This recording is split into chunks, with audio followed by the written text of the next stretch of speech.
Une résistante dans une profession difficile par les temps qui courent. Je viens d'entendre quelqu'un qui l'a reconnu, visiblement. Il s'agit de la courageuse Gaëlle. Un tonnerre d'applaudissements pour Gaëlle. Bonjour à tous. En mars 2020, quand le Covid s'est immiscé dans notre société, Emmanuel Macron a dit « Nous sommes en guerre ». Je trouvais la formule un peu forte pour parler d'un virus. Mais c'est le 12 juillet que j'ai mieux compris contre qui il était en guerre.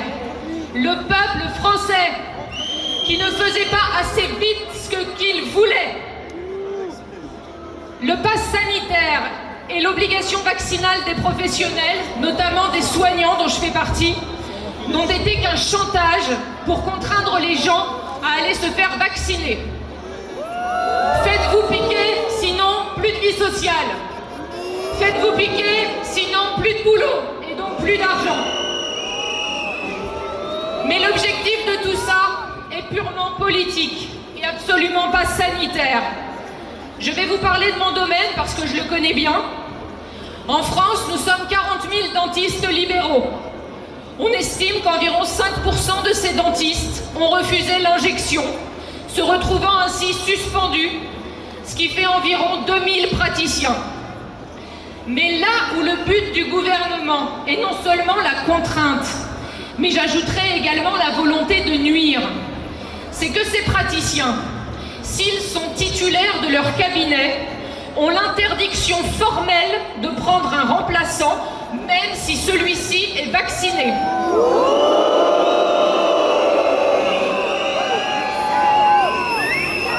Et pour couronner le tout, on leur interdit également de vendre leur cabinet. Par conséquent, ils se retrouvent bloqués avec toutes les conséquences que ça implique. Et les syndicats de la profession ont été aux abonnés absents.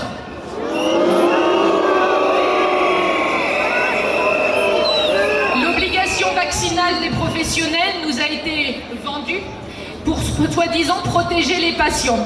Mais alors, pourquoi interdire de prendre un remplaçant vacciné? Cela n'a aucun sens. Pourtant, avec les mesures d'hygiène qu'on a toujours eues dans nos cabinets, il n'y a jamais eu de cluster alors qu'on travaille à 20 cm de la bouche des patients. Et alors on fait quoi? Des millions de patients qui vont se retrouver sans dentiste, sans médecin, sans kiné et autres, quand on sait en plus les déserts médicaux que sont certains territoires. Ils seront les dommages collatéraux.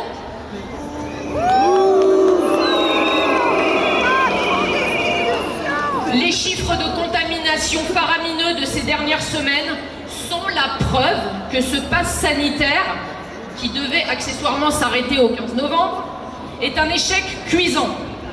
Mais le gouvernement persiste et instaure le pass vaccinal. Mesure inique qui sera toujours aussi inutile sur le plan sanitaire et qui va juste créer une société du contrôle et un apartheid au sein même de notre société.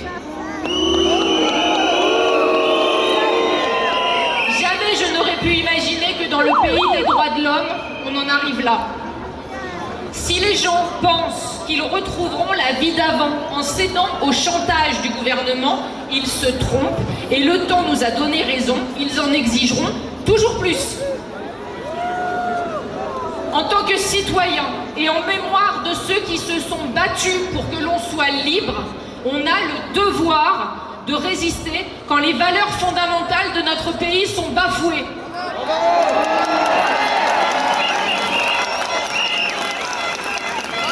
Ils harcèlent pour piquer, ils divisent pour régner et attisent la haine entre citoyens. Mais nous ne sommes pas dupes.